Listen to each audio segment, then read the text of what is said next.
Civilization 7 has now been out for 4 months and 1 day. Sid Meier's Civilization, a tale as old as time. New Civilization game releases. Game comes out to mixed reviews saying the game is incomplete or is somehow a bad change. Then, over the course of the next few years, the game is patched, expanded upon, DLC is added, and eventually the majority of the audience views the Civ game as the masterpiece, the game of the franchise, and thus the repeat begins again. I am a full-time Civilization YouTuber. I am heavily invested in Civilizations, and so like a lot of people, I've been keeping an eye on the Steam charts to see at what point does that renaissance, the recovery of Civilization, begin again. And it's on that backdrop that today we find ourselves looking at the upcoming update 1.2.2, forecast to hit us next week. Now, as a little bit of a thought from me, I actually think the last couple of major patches have been fantastic. Ignoring some of the obvious issues with the launch of Civilization 7, the rate of the patches and the thoroughness of the content that we have been provided since the game has launched has been exceptionally positive. Not every change has been one that I would personally have made, but I think we are in agreement that the game is now in a much better state than it was on launch, although that could be said for most games. For me, it is encouraging. So is 1.2.2 going to be the patch that turns the tide? Let's dive in and have a look. Update 1.2.2 is planned for June 17th, about a week from the date this video goes up. Although they will change that if it isn't ready. I think that's fair enough. And we are finally going to see large and huge maps as displayed by this rather large, I think this looks a bit like a continent map. If this is large or huge, I don't think this is big enough to be a Pangaea. This looks like a continent's map to me. Just like history in Civilization 7, features like this one are built in layers. Over the last few updates, we've been steadily laying the groundwork. Resource generation got a big overhaul in 1.2.0 to make sure that yields stay meaningful across wider spaces. Again, just drawing back to the previous patch, I believe that most, if not all, of the changes made to resources were really good ones. We've played with that for about a month now, and I think the resource generation is more varied. Resources are more meaningfully impacting the game. There are better empire and treasure resources, and I like the way the treasure system now works. So I would agree with that. Distant land starts introduced in 1.2.1 give players more room to breathe, so you're not bumping into neighbors in multiplayer games. Again, this is mentioning the change that was brought in with multiplayer games that says that people do not necessarily have to now start on the same landmass. On launch, Civilization 7 had two types of continents, homelands and distant lands, and one of the big problems with the way that that game was set up is that you can't spawn on the distant lands. The game did not work. It wasn't a system where you had continent A and continent B, and whichever the A or the B you settled on, the other one worked as treasure. Didn't work like that. If you want to see how it previously worked, I would recommend going back and watching an old Xerxes playthrough that I did a few months back. That was using a mod which enabled huge maps, and it actually spawned me on the distant lands, and all chaos broke through because of that. So you'll see what I mean. Now with 1.2.2, we're ready for it all to come together. As a quick heads up, the bigger maps have bigger hardware demands. This is very true. I play Civ professionally.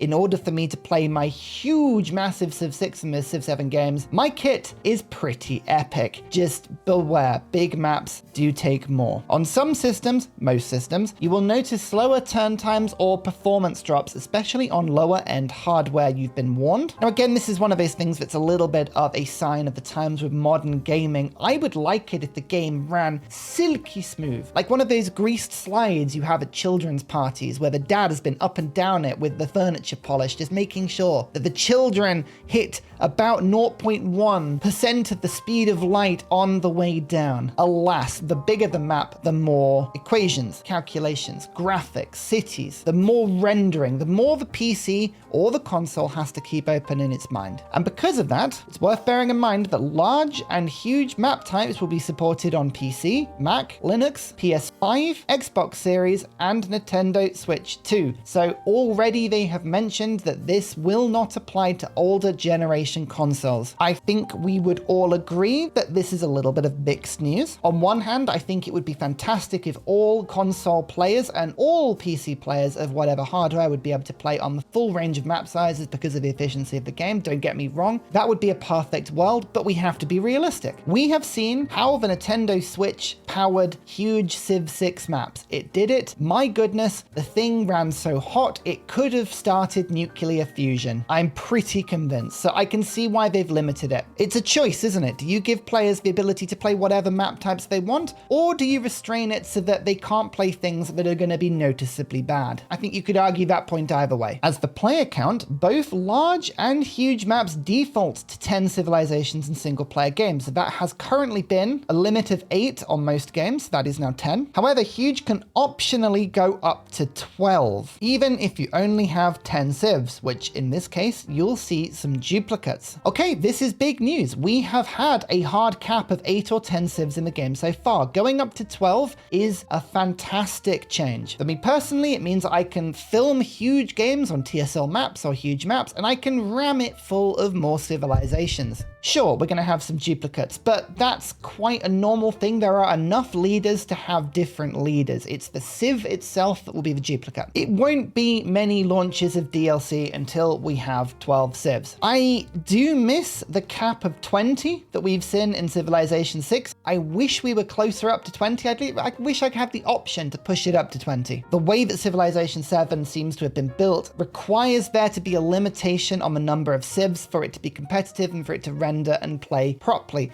I think that's personally a shame. I love my huge maps, but 12 is an improvement. In multiplayer games, the player count, both human and AI, remains capped at 8 to help maintain stability and performance. Again, I personally would side with multiplayer being a stable, uncrashing, and reliable service than a service that can sometimes play massive maps. I don't mind how enthusiastic you are or how many thousands of hours you have to plug into multiplayer. I personally think that gigantic multiplayer maps are a waste of time because everyone's just waiting on each other to load their turns. Stable multiplayer for me is the way, and I do think Civ 7 stability on multiplayer has been a significant improvement on Civ 6, especially when it comes to relobbying and resyncing within the game. It's worth pointing out that Civilization does have a Discord, and the community mods and developers are very active in it. Keep the feedback coming through me because I also have contact with them, but if you want to directly tell them, the Civilization Discord is a really good place to go for that. But I think all of that pales in comparison to what I think is the title of this update: New Advanced Game Options. That is the title of update 1.2.2. Another request we've seen a lot: more control over how you start a game. We have requested that a lot, and this is really good. In update 1.2.2, we're adding a few new options to help with that, and these should feel especially nice for our players who want a more sandbox style experience. Now, there have been multiple major criticism points around Civilization 7, and some of those, like for instance having your Civ switching, are not going to be changed in this patch. But one of the major ones that has consistently reoccurred is the idea that players want a more sandbox style experience. What do we mean by sandbox style experience? We mean a map that has no directions. You make a Civ in whatever way you want. You have no limitations, you have no quests, you have no shoehorning into particular victory paths. I just want to make an empire, and I want it to either be efficient or pretty or economic or a scientific powerhouse, whatever it might be. People have felt that legacy paths and crisis and the age mechanics have in some way truncated that sandbox experience.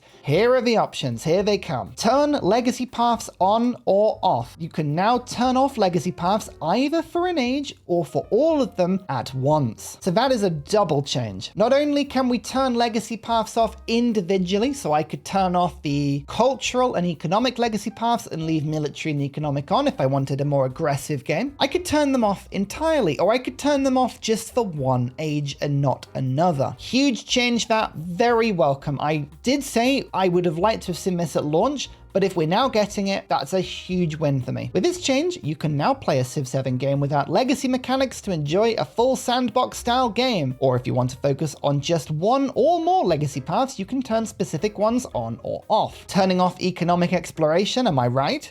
Or maybe turn off everything else we actually get to do it. This option also includes the ability to turn off score victories. What do we mean by that? At the end of the age, when it gets to 100%, that is effectively the score victory being achieved in modern age. So you don't have to go into space, you don't have to dominate, it can just roll over to 100% and whoever has the most points wins a score victory. That can now be turned off. This basically adds to the feel of the one more turn and could potentially lead to endless games. This won't be for everyone, but I am always in the camp that even if I don't particularly appreciate this change, I would always like the choice, and choice in map game generation and game rules generation is an incredibly welcome one. Crisis Picker. This lets you choose which crises are allowed to show up in your game. If there is a particular crisis that doesn't fit the game you're wanting to play, any plague, you can simply disable it. Fantastic, more choice. You can turn them off, or you can guarantee that either a particular crisis doesn't come up or you get the one you want. Love it. Really, really good. Now, this one is huge for me. This, I think, could be low-key the most cool update in the entire patch. Custom AI difficulty. For all of our players that want more or less of a challenge from the AI, you'll appreciate this change. You'll still have the 6 standard difficulties, but now you can go... Sorry,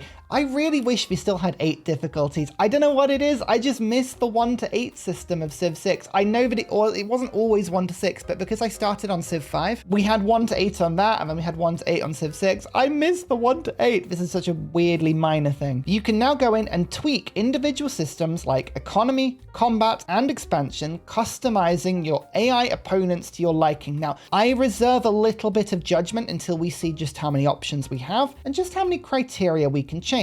How specific are these changes? Do we get to change, for instance, the AI combat penalty or bonus that it gets? Because for me, as I've played more and more Civ 7, and I realize I'm a very good player of Civilization, I don't really need to prove myself with Civilization 6, for instance, anymore. Once you've played some really difficult challenge games, and I've beaten the game on level 13 difficulty, which is 5 levels above deity, you get to the point where sometimes you think, you know what, I would love to play a game where the AI has a terrific economic boost, but I cannot be bothered to play against a +8 combat bonus. It is just a pain. For me, I think this is going to be fantastic. I would love to ramp up the AI's tech, economy, settling, but just lower that military combat bonus just a touch. I reserve judgment. I want to see how this works, but this for me could be the biggest change in the patch. Bypassing Civ unlocks. When you toggle this new option on, you'll be able to pick any Civ from the next age during an age transition, no matter what you've unlocked through your gameplay decisions. This is something we know many have asked for,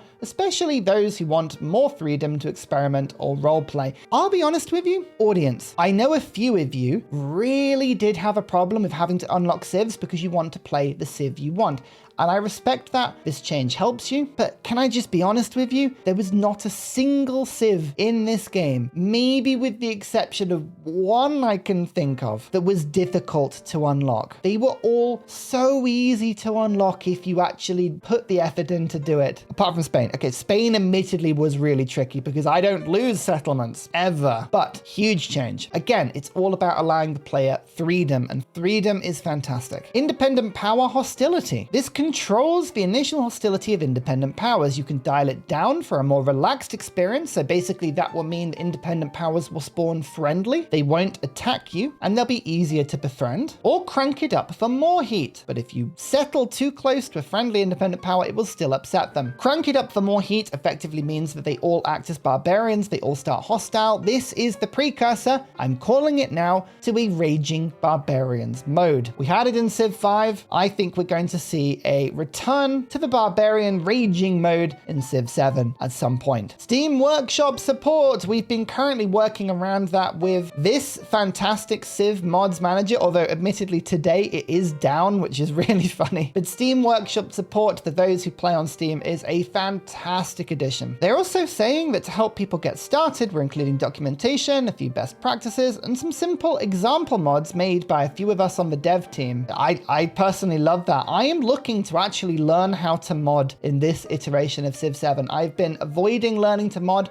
for about the last 5 years. It's about time I learned, so great, I like this. But here is an interesting sentence. This is our first step into workshop support for Civ 7, and we'll be looking at ways to expand modding support in the future. But now we're excited to see what the community creates. When I first read that, I thought, oh, are they looking to support modding on other platforms? I unfortunately, on second reading, don't think that's how I read it. I think they are simply stating that Steam Workshop will be more supported in the future. But hey, maybe one day. Mods for consoles, am I right? New town specializations and balance. We have changes coming with towns. We have a new specialization, a redesign of the urban center, and a handful of balance changes. And with these large maps, trust us, you'll want to invest in some town building. I tell you what, some of these do look really interesting. Let's start with the new, a resort town. A resort town is a brand new town specialization aimed at players who like settling in naturally beautiful areas. It gives bonuses to happiness and gold on tiles with high natural appeal. And on top of that, towns with this specialization get a bonus to yields on natural wonder tiles. Now, I can hear what you're saying. Ursa, what are they talking about? What is a tile with high natural appeal? Appeal isn't in Civilization 7. It's not there. Well, here is the interesting thing. Appeal is in Civilization 7. It's just not explained or referred to or utilized in any way. Now, this actually stems from a conversation I had with the developers. They confirmed to me a few months back that a lot of legacy systems from Civilization 6 are still baked into the game, just not necessarily being used. For instance, loyalty. The loyalty mechanic from Civilization 6 is present in Civilization 7. It's just turned off apart from in one crisis in the Age of Antiquity. You've seen the one, the happiness crisis, where if you don't keep your cities happy enough, they can revolt and flip to other civilizations. Did you know that is the loyalty mechanic telling the game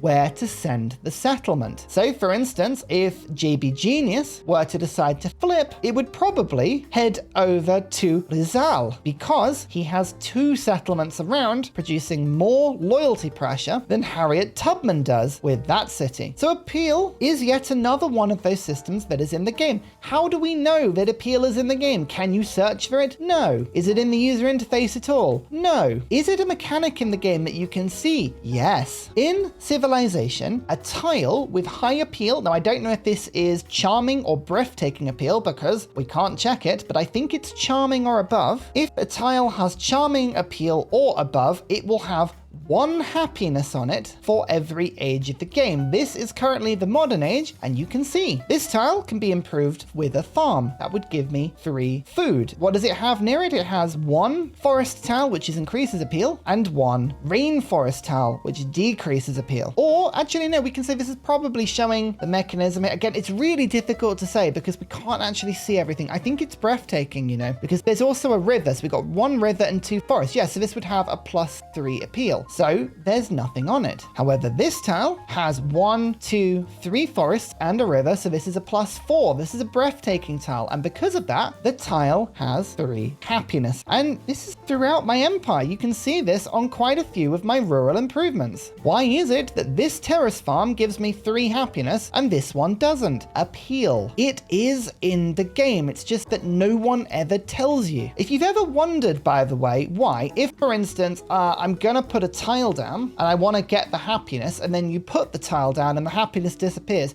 that's because the game is really weird about how it recalculates appeal once you've put an improvement on it. Again, it just doesn't explain this to you. So I am intrigued about this. Resort towns give happiness and gold on tiles with high natural appeal. I think the game really needs this sort of change. This is effectively the introduction of preserves from Civ 6 into Civilization 7. Preserves were one one of my favorite districts in Civilization 6. I cannot wait to see them again. We need better UI. I have seen nothing in this patch so far that is actually going to explain how appeal works and what we need to do to increase it. Now, you know what? Actually, potentially not being fair. Is there anything about appeal in this game? So, okay, we get a little bit of information. Water and navigable rivers are never appealing themselves, but they can boost the appeal of adjacent tiles, as can mountains, especially in later ages. So it sort of tells you about appeal, but again, there are no facts here, and there is no user interface that really does this. But yeah, look, you can see why there's lots of appeal in huge wooded areas. So we need to see a better user interface for this particular mechanic, but I really like this change, as I do with this one. Urban centers have been reworked to better reflect its name and role. It now boosts gold and happiness towards building maintenance and unlocks access to key buildings like the library, bath, and monument without needing to fully upgrade a city. Huge change, absolutely huge change. And it leads to a few questions. Currently, urban centers produce 1 culture and science on quarters in the town per age. It doesn't actually say per age, but I can confirm it is. What is a quarter? A quarter is any tile that has 2 buildings in it. So currently there is only a single quarter, the city center. If I was to put a single granary on this time, it wouldn't count. But if I put 2 buildings, like a granary and a sawmill, that would count. So that culture and science is now going to disappear. But you will be able to build things like amphitheaters and libraries, or monuments, I should say, not amphitheaters. It's effectively halfway between a town and a city. We can continue to put libraries up and library spam with multiple urban centers. It's a really cool idea. It does ask the question, what's going to happen to Augustus? Because Augustus's entire thing is being able to purchase culture buildings in towns. He gets gold towards it, so I think urban centers are going to be really good with him, but are they going to tweak this? I don't know. I guess this is in any town, not just in an urban center, so maybe it's interesting. But yeah, this is a massive change. I actually think this is going to make the urban center from one of the least used to one of the most used towns in the game. Fort towns will now allow you to purchase additional walls. That's really cool. So if you've got an area that's really defensive, I don't want people to get into the coast. Actually, this is a really good example. This was a city, which is why it has multiple walls. Now it's a town. You can do this. You can make a multiple walled town for holding mountain passes and navigable rivers. Love it. Brilliant change. It's so simple, but it's such a good change. Religious sites happiness bonus will scale across all buildings in the town instead of applying a flat +2. Brilliant. Makes them better. That's not why you made religious sites. Normally you make them for the slot for relics, but that's a really cool thing. Factory towns will grant a +5 trade range, making it easier to connect distant supply lines. Very small change that. I've never had a problem mixing factory towns into the supply line generally, but okay. Mining towns see a boosted production output in resource heavy areas. Scaling based on improvements like camps, clay pits, mines, and quarries. We don't know the mechanics here, but it sounds like at the very minimum, we are seeing a slight complication in how this mechanic works. It's not just going to be a flat production bonus. Maybe it's you get production for all of these things for every resource you have. I don't know. It could mean that they are incredibly specialized, but incredibly profitable towns if you find them. And we knew it was going to happen at some point. The only nerf of the bunch. Hub towns have been tuned down slightly to bring it in line with other towns, providing a +1 influence per connected town instead of +2.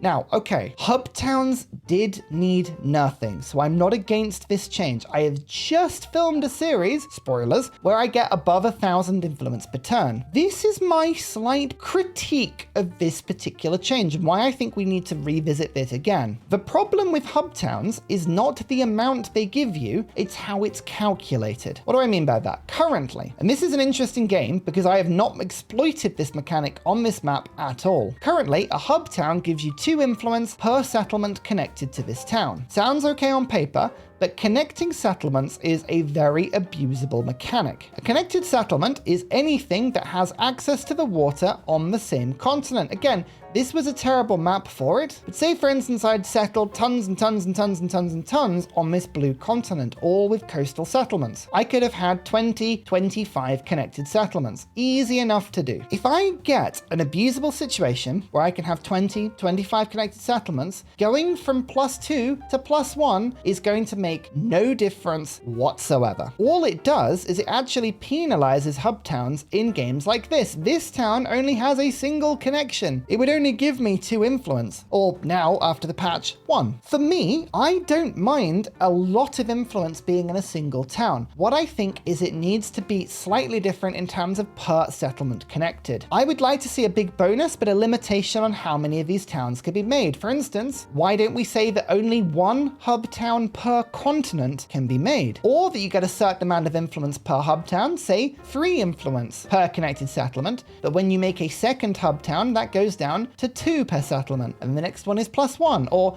they increasingly restrict them. I don't mind rewarding players for having lots of settlements on the same continent. It's just, that's the mechanic that's abusable. So whilst I do think the nerf is needed, I think this needs to be rethought a little bit. And again, I'd like to caveat, I am not a game developer. I do not have any specialism in game mechanics. I can offer my opinions, but I don't really know what's going to work. So we shall see. I am but a humble expert in I can't even say it. New city-state bonuses, Pantheons, and belief. Very cool. Now let's talk through some of the new city-state bonuses, Pantheons, and religious beliefs coming with 1.2.2. We have added 24 city-state bonuses. Brilliant. At the moment, there are only 5 city-state bonuses for every type of city-state in every age. That means there are effectively 60 city-state bonuses because there are 4 different types. Each one has 5, which is 20, and there are 3 ages, which is 60. So 24 is giving us maybe a third extra. It's not the overhaul that I would have liked, but it's still a really big improvement. 2 new Pantheons, okay, I always like choice, and a big batch of 14 new religious beliefs across Founder, Reliquary, and Enhancer beliefs. I love new abilities, or just keep this sort of thing coming. On the city-state side, we want to broaden the pool of bonuses across every age. Especially on larger maps or with more players, you might have started seeing the same bonuses pop up over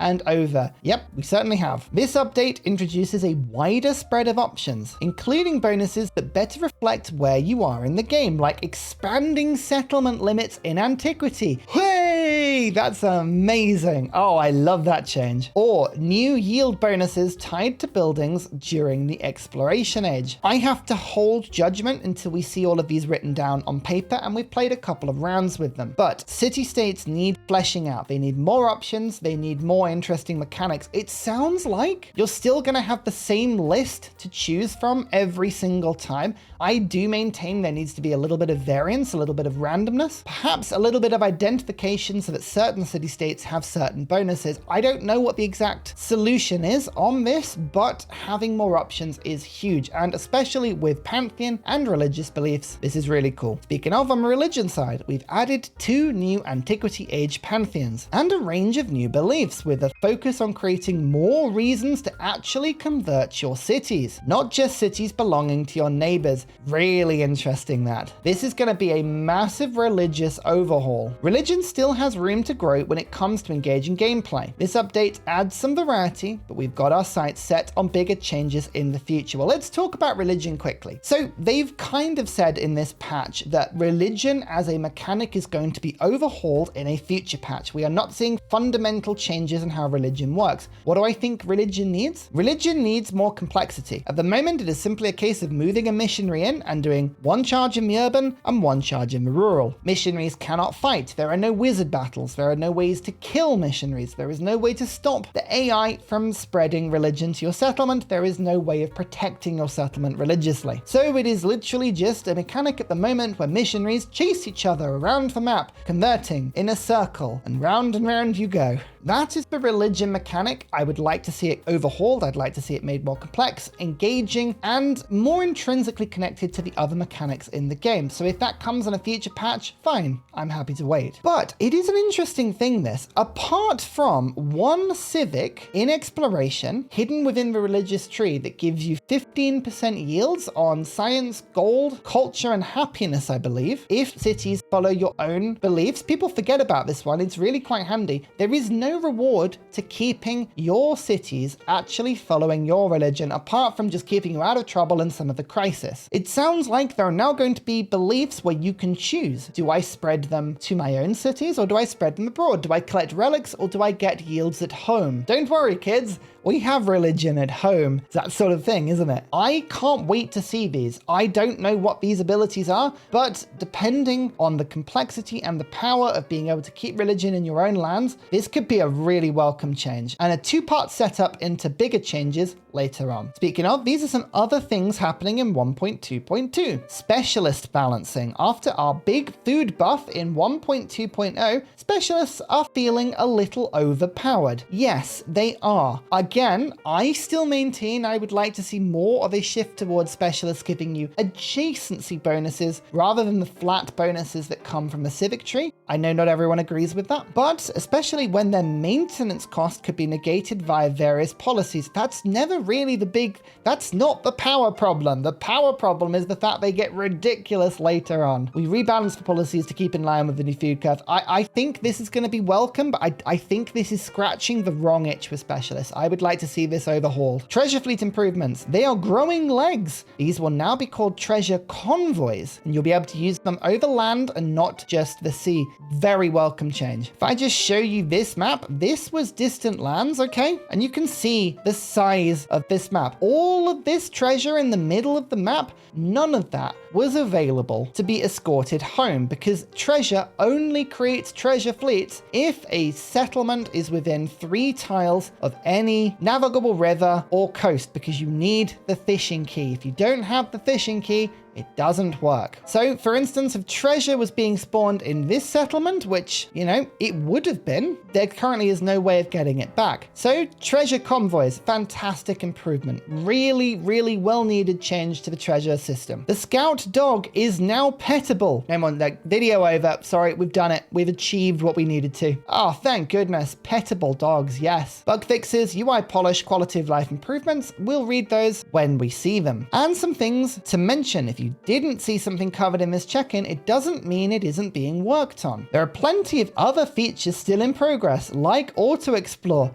What is going on with Auto Explore? How hard is it? Okay, sure, right. For instance, scouts might be slightly complicated because you need to know when to press Explore and when to get them to move. I can see scouts being complicated, but there is another unit that really, really needs Auto Explore. Any boat unit, like the battleship, for instance. Why is there no Auto Explore in this? This doesn't have a scouting option. Just make it sail in any direction. Clearly, I'm missing something here. Targeting July for that, which will function similarly to how it worked in Civ 6. So I think they're just giving up on it. I think they've literally dug themselves into a hole with this one. What is going on? It seems like they really want to get it right. Okay, features like hot seat multiplayer are high on many players' lists, and we don't have a specific date for this, but it's still something we're actively scoping. AKA, I don't think they've started work on it. It's not gonna happen anytime soon. I'm sorry about that. And this is something to look forward to. Now we've talked about 1.2.2 and a couple of other features. Let's talk about where we're heading next. Since launch, we've been focused on improving the Civ 7 experience by delivering highly requested features, clearing up pain points, and responding to mixed areas of feedback. Yeah, okay, sure. We also want to acknowledge some of the bigger things players have been asking about. With Civ 7, we took some big swings with many features, ages, Civ switching, commanders, legacy paths, legends and mementos, towns, and more. Yeah, absolutely. And this is what I said in my previous video. I think every iteration of any major franchise gets one major controversy that it can just sweep away in the name of change. It was just unfortunate that Civ 7 had so many changes and had such a mixed launch. It all piled up. Their goal is to move beyond static empire building and into something more dynamic, where your civilization evolves and reinvents itself over time. Again, I still really like the pitch.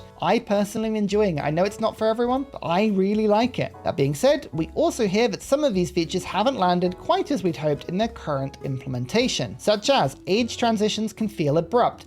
Yes, I do still think they feel very abrupt. The rubber band is so hard, it slaps the side of your face every time. Specifically, I think one of the things that needs to be looked at, and again, I don't really have a solution to this, is obsolete buildings. Like, for instance, this dungeon. It has a massive happiness and gold cost, and it doesn't really do anything. I don't know what can be changed on this, but there needs to be something, because Currently what happens is you start a new age and then every city is unhappy because everything is suddenly obsolete. All of your units are moved, all of your wars are ended, all of your settlers. Again, it's one of those things. If you look at it as an empire builder, it can be frustrating, and I get people's complaints. Personally, I look at it more like a bit of a complicated board game. It has rules, it has 3 rounds effectively, and at the end of the round it resets. Those are just the rules, and those are just something you have to live with. I don't inherently see a problem with that, but that's just the way I look at it. Game replayability needs more depth. Totally agree. I am a Civ content creator. Any replayability you can give the game is hugely appreciated. And there's room for improving the player's sense of empire identity and continuity throughout a multi-age campaign. Basically, they say, give us time. These are big changes. We'll work on it, but what you're asking for is an overhaul of the game. It's not going to happen anytime soon. And then they say thank you. No Firaxis, thank you. Regardless of how Civ 7 launched, it cannot be said that you are not putting the effort in post-launch. So I really appreciate all of these changes. So yet again, I think 1.2.2 appears to have the same punching power as 1.2.0 and 1.2.1. The game to me looks like it is pushing in a very positive direction. Is this what the game needs to finally start pushing these numbers in a positive direction? Because don't forget, this isn't just Civ 7. This happened with Civ 6 as well. This dip was substantial, but it is a noticeable difference in how many players are playing it. I want to see Civ 7 thriving. Sorry, I realized I had that behind my head. At the very dip, 27,000 players were playing. The same cannot be said for Civ 7. I want to see the game thrive. I want to see it be a massive hit. Will this patch help? Time will tell. Let me know in the comments, is there anything in this patch that you think I glossed over, or a change that you think is going to have different impacts to the changes that were intended? Let me know. Happy to hear your thoughts. But until next time, I shall see you later. Goodbye.